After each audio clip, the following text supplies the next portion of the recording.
Saudara, di tengah gegap gempitanya peperangan di Timur Tengah ini antara Israel dengan Iran,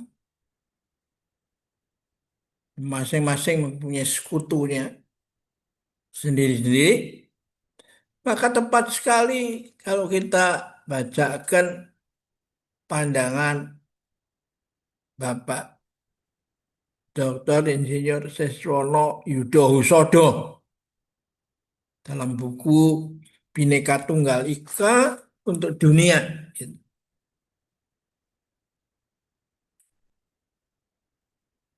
Temanya adalah Indonesia dalam pergeseran besar geopolitik global.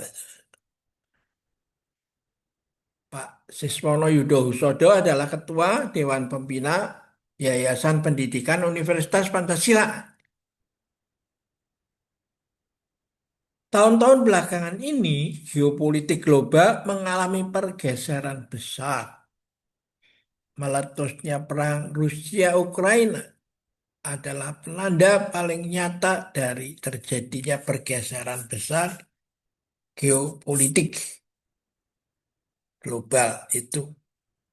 Dampak perang di Ukraina yang terus berlangsung dirasakan seluruh dunia berupa naiknya harga pangan dan energi, inflasi tinggi di negara-negara barat, dan melambatnya pertumbuhan ekonomi global juga mewarnai perkembangan norma dan aturan internasional. Perang Rusia-Ukraina tidak dimulai dari invasi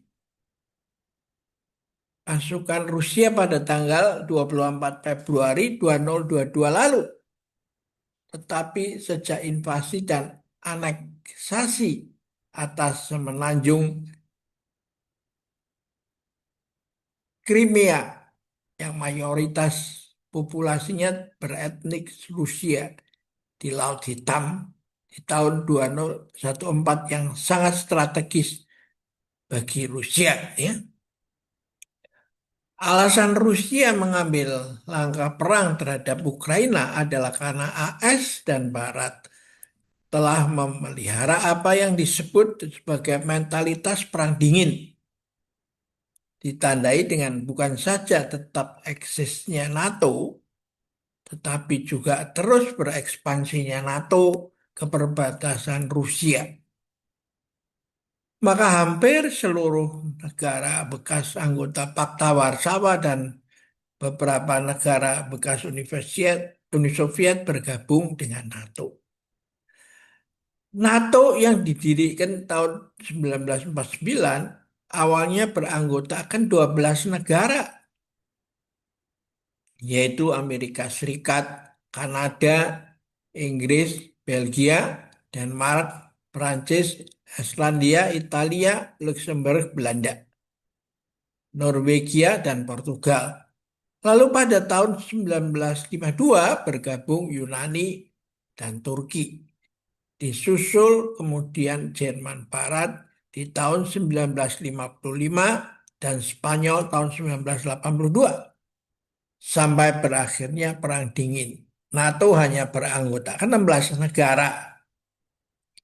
Dengan terjadinya unifikasi Jerman pada tahun 1989, seluruh wilayah bekas negara Jerman Timur yang tadinya adalah wilayah Pakta Warsawa masuk ke dalam NATO dan kemudian tiga bekas anggota Pakta Warsawa bergabung pada 1999 yaitu Republik Ceko, Hongaria, dan Polandia. Ini ini gambar daripada Universitas Pancasila yang memberikan apa, rumah ibadah bagi enam negara enam agama besar yang ada di Indonesia, gitu. Ini kalau Anda lihat tadi cerita apa cerita di atas ini tulisan Pak Siswono itu bahwa antara nasio di situ juga sedang terjadi saling berebut gitu. Kalau Anda membaca tulisan Profesor Komarudin Hidayat, itu agama pun bermasalah kan? Ya. Dan mereka bisa menjadi problem dunia, part of the problem, dan bisa menjadi part of the solution. Tergantung bagaimana kita menghayatinya. Gitu. Mari kita lanjutkan lagi. Di sini enam agama yang diharapkan bisa membantu tuh. Pada tahun 2004 terjadi ekspansi NATO yang terbesar dengan bergabungnya 7 negara yaitu Bulgaria, Romania, Slovakia, Slovenia, Estonia, Latvia, dan Lituania. Pada akhir KTT Bukares pada 2008, NATO menjanjikan keanggotaan bagi Georgia dan Ukraina. Rusia merasa dibohongin dan dilecehkan NATO yang telah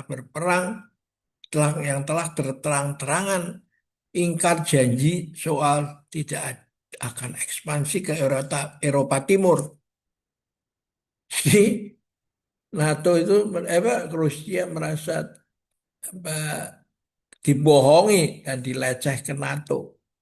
Ya. Presiden Putin bersumpah akan menggagalkan rencana NATO atas Ukraina. Ekspansi NATO ke timur hingga perbatasan langsung Rusia bagi Putin dianggap ancaman eksistensial negaranya. Dalam negara dalam nalar perimbangan kekuatan, tindakan AS sebagai pengendali NATO bukan cuma kesombongan yang luar biasa, melainkan juga kecerobohan. Wajar jika secara militer Rusia merasa terancam. Rusia juga merasa dirinya dipersepsikan AS dan Barat tetap sebagai ancaman itu. Ya. Padahal pada tahun 1990 ketika Perang Dingin disepakati berakhir, AS dan Barat berjanji pada pemimpin Soviet Mikhail Gorbachev bahwa NATO tidak akan memperluas wilayah 1 inci pun ke Eropa Timur. Karena janji AS dan Barat tersebut, reunifikasi Jerman direstui Moskow. Jadi Barat, Jerman Barat dan Timur. Toh? Pada 1991, Uni Soviet bubar, diiringi bubarnya fakta militer yang disponsori Uni Soviet, yaitu Fakta Warsawa. Menurut Presiden Putin, kesalahan Rusia ialah terlalu percaya pada Barat dan kesalahan Barat ialah mencoba mengambil keuntungan dari kesalahan itu. Ya. Dari kacamata Rusia, Uni Eropa sebagai blok ekonomi dan politik berkembang meluas. Keperbatasan Rusia bersama dengan NATO bagi Rusia, Uni Eropa dan NATO sulit dibedakan itu. Ya. AS dan Barat juga cukup kentara ikut mengatur politik di Ukraina. AS juga ada di belakang revolusi Oranye tahun 2004-2005 yang membatalkan kemenangan Viktor Yanukovych yang pro-Rusia dalam pemilihan presiden tahun 2004 dengan alasan kecurangan pemilu. Yushchenko, kandidat pro-AS, kemudian diangkat menjadi presiden dan berbuntut protes keras dari etnik Rusia di wilayah timur Ukraina. Konflik ini tak pernah benar-benar reda dan kembali meletus pada 2014 ketika Yanukovych kembali naik dan kembali digulingkan. Terjadilah revolusi Euromaidan hingga naiknya Presiden Zelensky setelah pergolakan politik yang menumbangkan Yanukovych. Presiden Zelensky sangat pro-AS dan anti-Rusia. Dia ingin membawa Ukraina masuk menjadi anggota NATO. Berdasarkan data analisis dari Institute for the Study of War pada akhir tahun 2023, Rusia telah menduduki setidaknya 132.000 kilometer persegi wilayah Ukraina untuk atau 22% dari total wilayah Ukraina yang seluas 603.700 kilometer persegi. Diperkirakan Rusia akan menduduki dan menganeksasi seluruh wilayah Ukraina yang ada di tepi Laut Hitam. Perang masih berlangsung dengan sengit karena pasokan senjata dan, dan tentara dari negara-negara NATO terus mengalir ke Ukraina. Perang yang terus berlanjut dikhawatirkan akan menyeret NATO dan Rusia menggunakan senjata nuklir. Senjata nuklir memiliki efek mengerikan yang jauh lebih dahsyat dan peristiwa bom atom di Hiroshima dan Nagasaki yang menewaskan ratusan ribu manusia. Belum lagi efek radiasi yang bakal mempengaruhi semua negara. Jika dijumlahkan saat ini, total hulu ledak nuklir yang dimiliki negara-negara pemilik senjata nuklir telah berjumlah 13.000 buah. Komposisi kekuatan nuklir berdasarkan kepemilikan hulu ledak nuklir aktif adalah sebagai berikut. Rusia dengan 6.257 hulu ledak nuklir. Amerika Serikat dengan 5.550 hulu ledak nuklir. Cina 350 hulu ledak nuklir. Prancis 290 hulu ledak nuklir. Inggris dengan 225 hulu ledak nuklir. Di luar negara-negara pemilik hak NATO di PBB ada Pakistan dengan 165 hulu ledak nuklir. India dengan 156 hulu ledak nuklir, Israel dengan 90 hulu ledak nuklir, dan Korea Utara dengan 40 sampai 50 hulu ledak nuklir. Ada konsensus antara negara-negara pemilik senjata nuklir utama yaitu AS, Rusia, China, Inggris, dan Prancis. Bahwa mereka tidak akan menjadi pengguna pertama senjata nuklir dalam berperang itu, ya. Apakah ketegangan karena pergeseran geopolitik global ini akan berujung pada perang nuklir yang akan menghancurkan dunia? Juga sulit dibayangkan akan terjadi karena negara-negara pemilik hulu ledak nuklir adalah negara-negara kaya yang masyarakatnya juga tidak menginginkan negaranya terkena bom nuklir itu. Dunia memang memerlukan tatanan baru yang lebih adil, aman, dan damai. Tantangan dunia world order yang berlaku sekarang ini terbentuk sejak 1945 pasca Perang Dunia II yang berintikan para pemenang Perang Dunia II yaitu AS, Uni Soviet, Inggris, dan Prancis serta negara berpenduduk terbanyak. China sebagai kekuatan besar dunia, great power yang menjamin kestabilan dunia telah sangat rapuh ini, ya. Jadi sebagaimana dimaklumi dalam tatanan dunia yang berjalan saat ini, ada arsitektur dan sistem politik yang menjadikan lembaga perserikatan bangsa-bangsa sebagai pilar utamanya. Di sana ada 5 negara pemilik hak veto di bawah Dewan Keamanan, jadi Dewan Keamanan PBB, ya. Amerika Serikat, Inggris, Prancis, Uni Soviet, kemudian berganti dengan nama Rusia, dan China. Pilar lainnya keseimbangan kekuatan militer antar negara-negara kuat pemilik senjata nuklir yang juga pemilik hak veto di PBB, Dewan Keamanan PBB.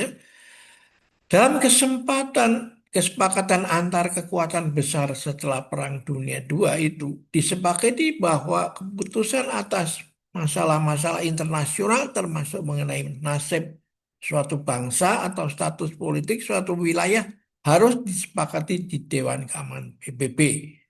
Pada prakteknya sangat sulit mencapai konsensus lima kekuatan besar itu. Amerika Serikat, Inggris, Prancis, Rusia, dan China.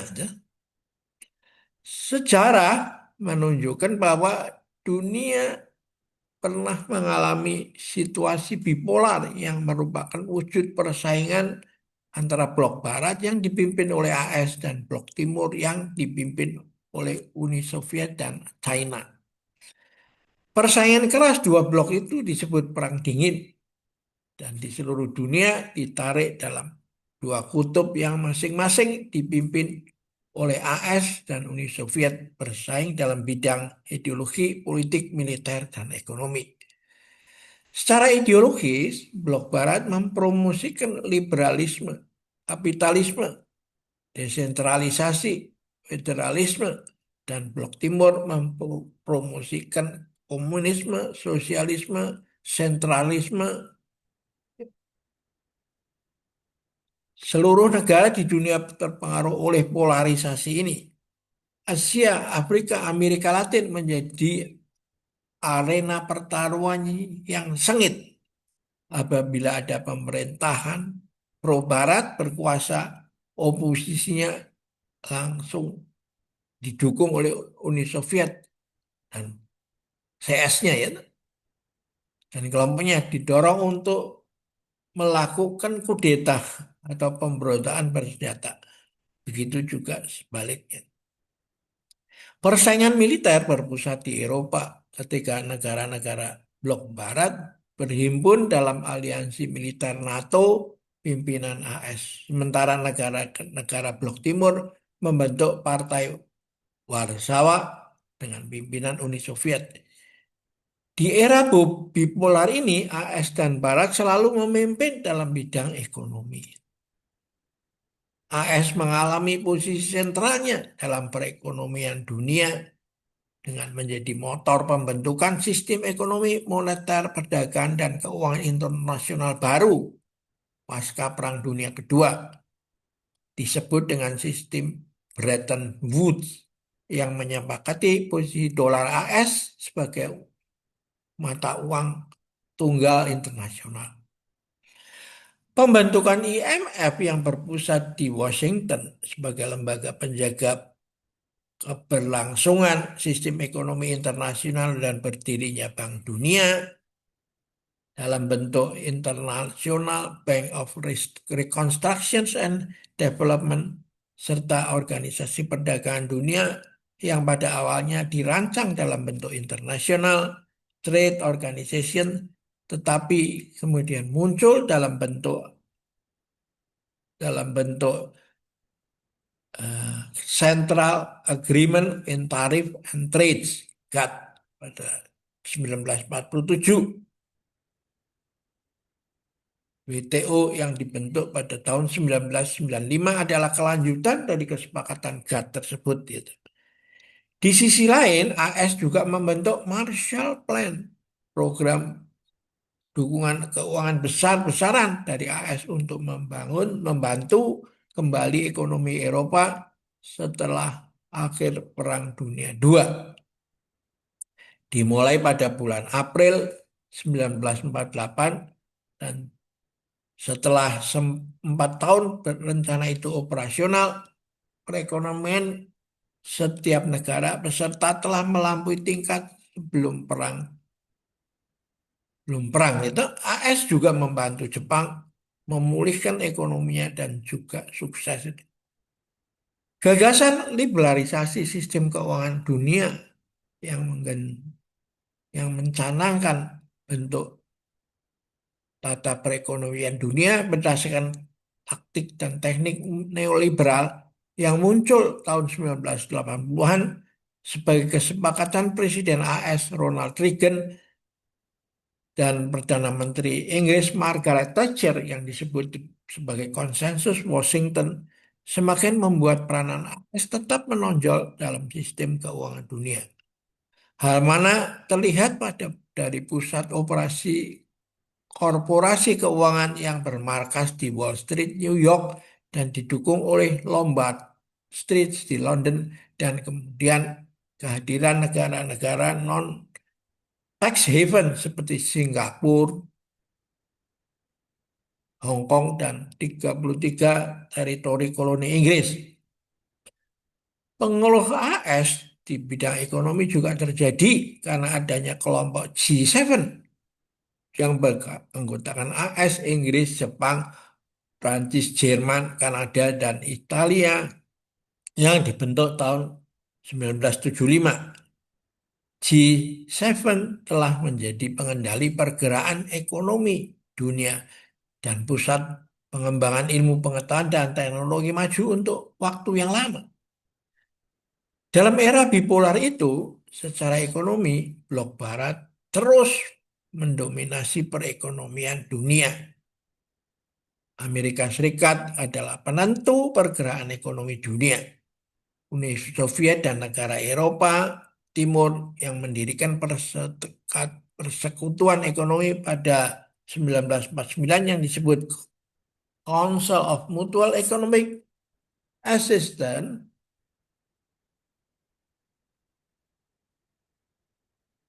Comecon tak pernah dapat mengimbangi dicapainya blok barat. Ya. Belakangan, berbagai kemajuan teknologi di blok barat seperti di dalam bidang IT tak bisa diimbangi lagi Uni Soviet dan sekutunya. Setelah runtuhnya komunisme dan bubarnya Uni Soviet pada Desember 1991, Amerika Serikat leluasa mempromosikan konsepsi dunia unipolar yang ada dan di bawah pengaruhnya dengan melaksanakan doktrin unilateralisme dalam menangani masalah internasional. NATO telah menjadi instrumen yang sangat penting dalam strategi AS mendominasi dunia. Perserikatan bangsa-bangsa pun cenderung terdikte oleh politik global Amerika Serikat. Di antaranya serbuan AS ke Irak dengan restu PBB, serbuan NATO ke Libya membantu pemberontak yang dari awal disponsori Barat.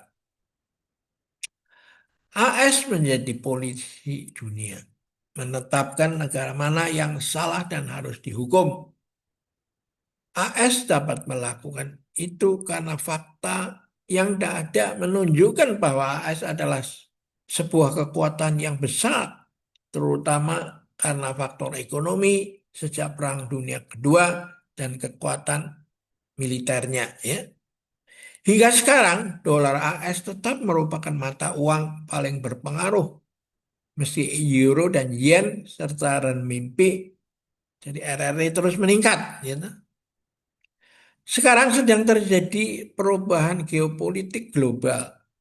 Sudah cukup lama dunia mengalami kekecewaan dengan pola dunia unipolar ketika AS menjadi polisi dunia dengan dukungan PBB.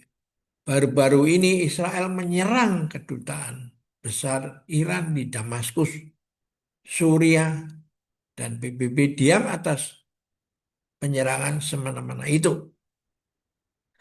Dominasi AS dan Barat sedang ditantang seiring dengan memudarnya pengaruh ekonomi Amerika Serikat dan semakin meningkatnya perekonomian Cina itu. Memang diperlukan tatanan dunia yang baru, yang lebih berkeadilan. Indonesia sudah lama menyuarakan hal itu sejak Bung Karno menyampaikan pidato berjudul To Build the World Anew di depan sidang umum PBB 50. 30 September 1960. Dalam pidato di markas besar PBB di New York itu, Bung Karno memperkenalkan Pancasila yang dapat menjadi dasar dari hubungan antar bangsa di dunia ini. Karena di samping menjamin eksistensi bangsa dalam sila mengenai nasionalisme, juga menampung internasionalisme, kemanusiaan yang adil dan beradab, dan social justice, serta tata cara pembahasan dan penyelesaian masalah internasional secara demokratis melalui sila musyawarah untuk mufakat. Semua di bawah keyakinan ketuhanan yang Maha Esa. Ini. Apakah Indonesia dapat memainkan peran yang real dalam membentuk tatanan dunia baru? Tampaknya sulit. Meskipun demikian, posisi baru Indonesia yang digolongkan sebagai kekuatan ekonomi baru bersama China, India, Brasil, Arab Saudi, Iran, Turki, Afrika Selatan adalah modal yang menjanjikan di samping tengah terjadinya pergeseran pusat kegiatan ekonomi dunia ke Asia. Gitu. Peluang yang mungkin muncul ke depan adalah pertama, munculnya pola bipolar baru yang digerakkan oleh kerjasama baru RRC Rusia yang dan semakin mendalamnya aliansi di antara negara-negara Barat yang ditandai dengan meluasnya NATO dan pembentukan aliansi militer AUKUS Australia, Inggris, dan AS dan perluasan Uni Eropa di bidang kerjasama ekonomi. Rusia, RRC yang menantang dominasi Barat itu telah memotori forum kerjasama BRICS di bidang ekonomi dan Shanghai Cooperation Organization SCO di bidang militer. BRICS semakin berkembang merencanakan bank pembangunan baru untuk menandingi Bank Dunia yang melakukan perdagangan internasional tanpa dolar AS, menjajaki mata uang pengganti dolar AS untuk perdagangan internasional dan berusaha menarik anggota baru. Indonesia termasuk yang ditawari untuk masuk dalam anggota ini, toh. Di sisi lain, Barat juga ingin menarik Indonesia menjadi anggota OECD. Indonesia diperebutkan, toh. Alternatif kedua, muncul multipolar yang lebih setara. Jika ini yang muncul, ada peluang munculnya kesepakatan untuk menghilangkan ancaman negara perebutan hegemoni dunia dan dihapuskannya senjata nuklir itu.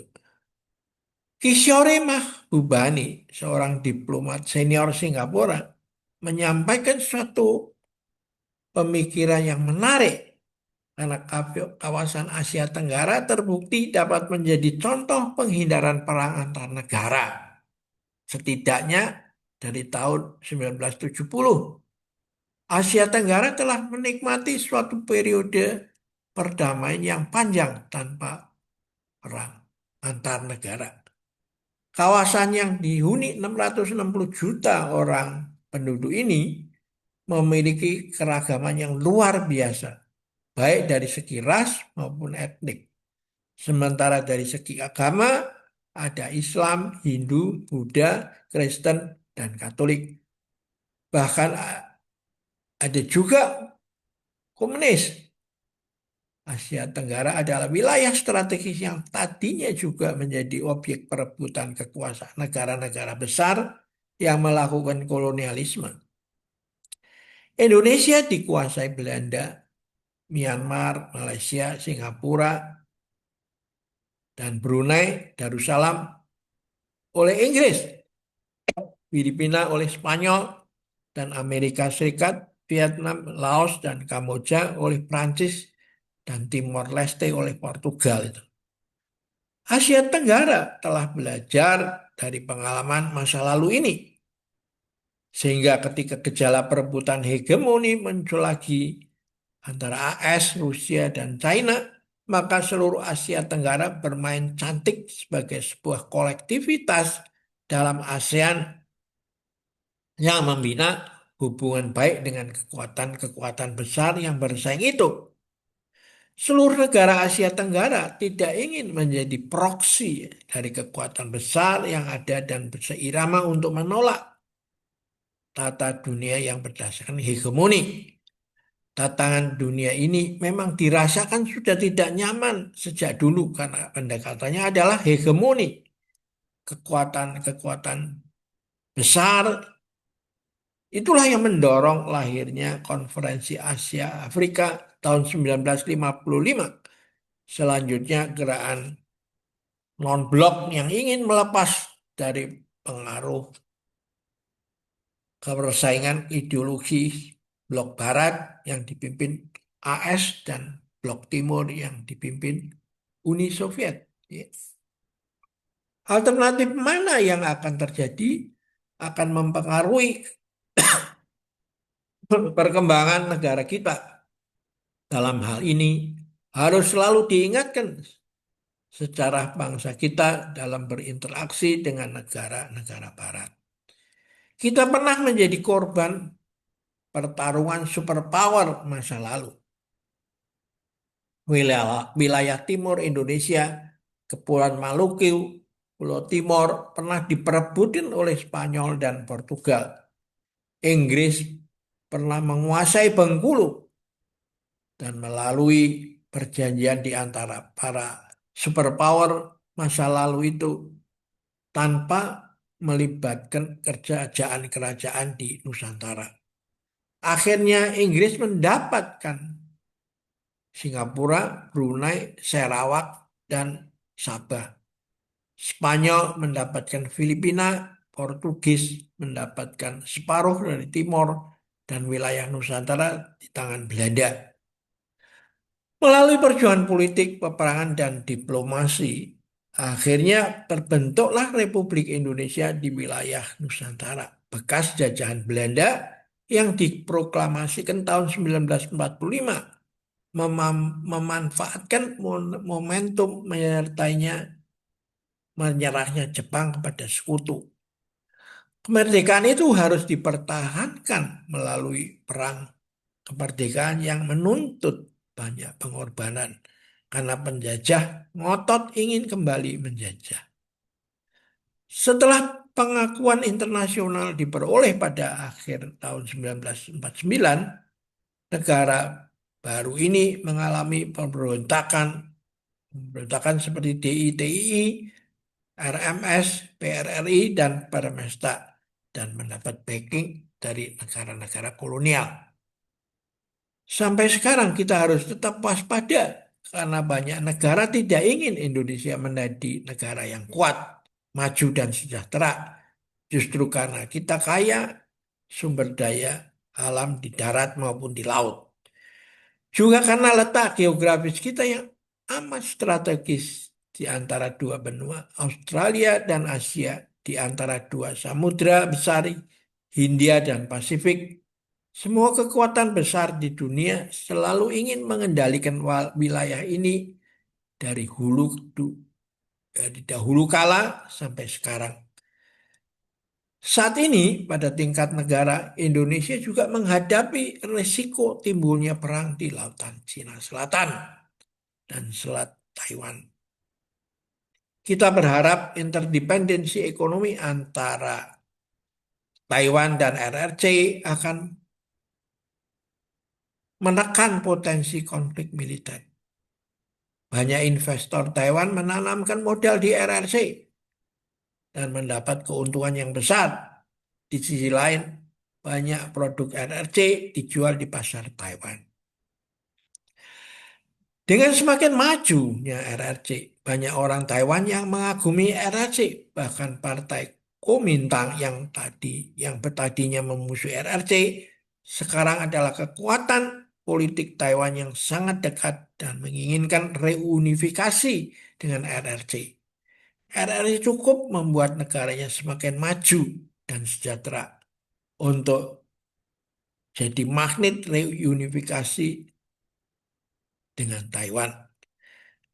Ketegangan yang ada di Laut Cina Selatan lebih banyak disebabkan oleh terganggunya kepentingan AS. Ketegangan-ketegangan yang muncul di Asia Timur adalah nyata dan perlu diwaspadai. Gesekan antara Cina dan Jepang yang bagi sebagian warga Cina terkait dengan kekejaman Jepang selama pendudukan Jepang.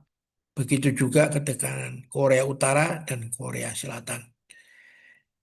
Di Timur Tengah terjadi benturan hegemoni kekuatan antara Iran, Arab Saudi, Israel berupa perang di Yaman dan di Palestina, Gaza, serta belum stabilnya pemerintahan di beberapa negara di Amerika Selatan yang sangat diwarnai oleh kepentingan-kepentingan superpower itu. Di dalam negeri kita masih menghadapi tantangan masalah Papua, intervensi asing dalam masalah ini tak bisa diremehkan itu. Perlu diingat bahwa Indonesia dalam proses menegakkan kedaulatan dan superioritasnya juga mendapatkan tekanan dari negara-negara tertentu yang masih bermental kolonialistis, antara lain meminta Indonesia untuk tetap menjadi eksportir bahan mentah saja dan produksi tambangnya. Gitu. Menanggapi campur tangan asing di negara kita ini sangatlah tepat tekad Bung Karno dengan gagasan Trisakti, berdaulat di bidang politik, berdikari di bidang ekonomi, dan berkepribadian dalam kebudayaan. Ketegangan Rusia Barat, berdirinya BRICS, dan lain-lain bentuk pergeseran geopolitik yang sedang berlangsung harus bisa kita manfaatkan untuk kemajuan negara kita. Hal ini sangat tergantung pada tekad kita, kemampuan dan kekuatan kita untuk tetap berdiri tegak sebagai negara berdaulat dan cerdas mensiasati pergeseran-pergeseran geopolitik yang sedang terjadi. Menghadapi dinamika geopolitik global itu, maka yang utama bagi Indonesia adalah meneguhkan upaya mewujudkan gagasan Trisakti ajaran Bung Karno, seraya dengan cerdas mensiasati pergeseran-pergeseran geopolitik yang sedang terjadi untuk keuntungan Indonesia, sesuai kemampuan dan ikut mewarnai perubahan dunia. Ya. Inilah sambung tulisan daripada Pak Siswono Yudo Husodo dalam buku Bhinneka Tunggal Ika untuk dunia yang menurut saya sangat penting. Ya.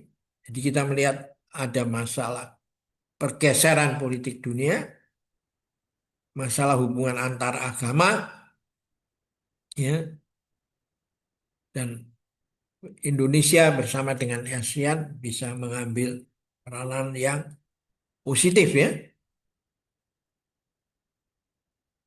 Ya, kita akhirin dulu pendapat Pak Siswono dalam buku ini ya.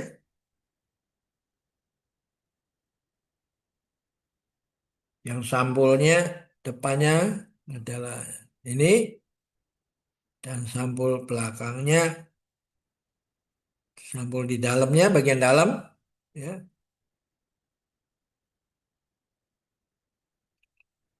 Antroposentrik humanisme ya. Sampul dalamnya ini ya dan sampul belakangnya ini ya. Mudah-mudahan buku ini bisa memberi wawasan dan membuka apa? Mari bergabung dalam konsorsium Bhinneka Tunggal Ika untuk dunia ya, disumbangkan bagi masyarakat yang mau ikut mengembangkan ya. Buku ini tidak diperjualbelikan, tapi disusun sebagai materi pendidikan untuk kalangan sendiri.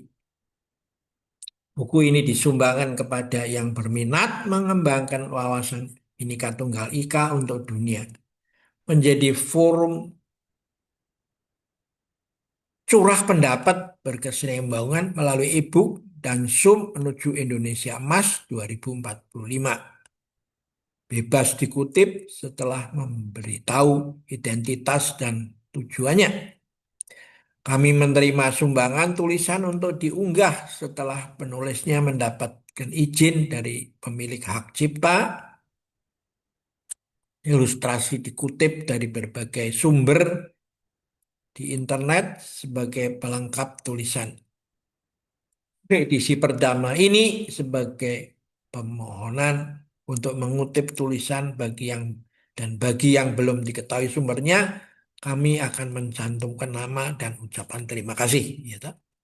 Attention, ya. Nah, Tai Chi menjadi penting karena Tai Chi mengajarkan di 4 samudera dan 5 benua dan pertumbuhan manusia dari antroposentrik, pendekatan antroposentrik menuju antropokosmik. Ya, toh. Sini ada Pro Bono Bulbidiko dan Taiji Nusantara merupakan pengalaman berlatih dan melatih selama 40 tahun. Memotivasi mengapa perlu terus belajar serius. Dan bagi yang berminat berlatih Tai Chi via Zoom pukul 6 sampai 6.30 diberikan gratis. Dan ada tambahan lagi bagi yang pada sore jam 6 sore sampai 6.30 lagi juga sama aja. Kita adakan juga latihan Tai Chi yang gratis ya. Sumber ilustrasi utama diunduh dari Wikipedia ya, .org. Bagi yang lain, ucapan terima kasih kami akan diungkapkan dalam buku ini. Mengharap para simpatisan ikut mendukung pendidikan pelatih profesional sehingga yang mempunyai mutu standar ya. Isi buku bebas diunduh cukup dengan memberitahu kami. Dari, oleh, dan untuk kita. Itulah pro bono publico ya. Oke, kita akhirin dulu pertemuan kita kali ini dan sampai jumpa lagi. Jadi sekarang Anda sudah mulai tahu bagaimana itu pembagian antara kaitannya pendapat Pak Siswono Yudhohusodo, lalu